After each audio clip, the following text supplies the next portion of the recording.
ડુમસના દરિયાકાંઠે મોડી રાત્રે એસઓજી ત્રાટકે ડીઝલ ચોરીનો બસ મોટો રેકેટ ઝડપાયો। કંપનીઓના જહાજોમાંથી ચાલતો ડીઝલ ચોરીનો વેપલો, કંપનીના સ્ટાફની પણ શંકાસ્પદ ભૂમિકા। કાંઠા વિસ્તારના નામચીન તેજસ રાજા અમિતની ટોળકીનું કારસ્તાન, ભરતીમાં ભરેલો તણાતા એસઓજીએ ગ્રામજનોને બદલ્યો। રેડ દરમિયાન આરોપીઓએ ડીઝલ ભરેલ બોલેરો દરિયામાં નાખી દીધા હતા। મોડી રાતના સમયે એસઓજી સ્થાનિક તરવૈયાઓ અને ગ્રામજનોની મદદ મેળવી એસઓજીએ ડીઝલ ભરેલો બેરેલો સહિતનો સામાન જપ્ત કર્યો। જહાજના ક્રૂ મેમ્બર્સ અને સ્ટાફ સાથે સેટિંગ પાડીને ડીઝલ ચોરીનો વેપલો ચાલતો હોવાની એસઓજીની શંકા। મોટી માત્રામાં ચોરીનો ડીઝલ સહિતનો સામાન જપ્ત કર્યો। વધુ કાર્યવાહી એસઓજીએ પણ હાથ ધરી છે।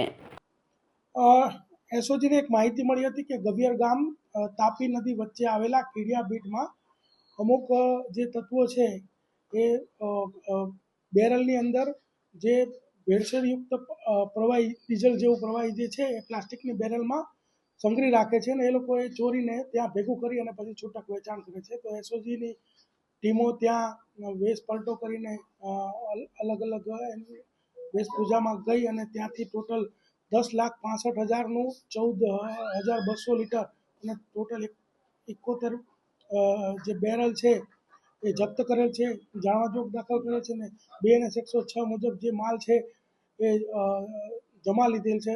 તેમજ જે ત્યાં આજુબાજુ જે મજૂર એક બે મળ્યા એને પૂછપરછ કરતા આ જે તમામ જે પ્રવૃત્તિ જે છે એ રાજેશ પટેલ, તેજસ પટેલ તેમજ જેમિસ કરીને જે વ્યક્તિ છે આ લોકો ચલાવી રહ્યા એવું પ્રારંભિક માહિતી છે। અમારી તપાસ ચાલુ છે। કોલ ડિટેલ્સ, આજુબાજુના નિવેદનો તેમજ તમામ જે પ્રક્રિયા પૂર્ણ થયા બાદ આ લોકો વિરુદ્ધમાં BNS 303(2), 316(3), 61(2), 287 અને 288 મુજબનો ગુનો દાખલ કરી અને આરોપીની ધરપકડ કરવાની આગળની કાર્યવાહી કરવામાં આવશે।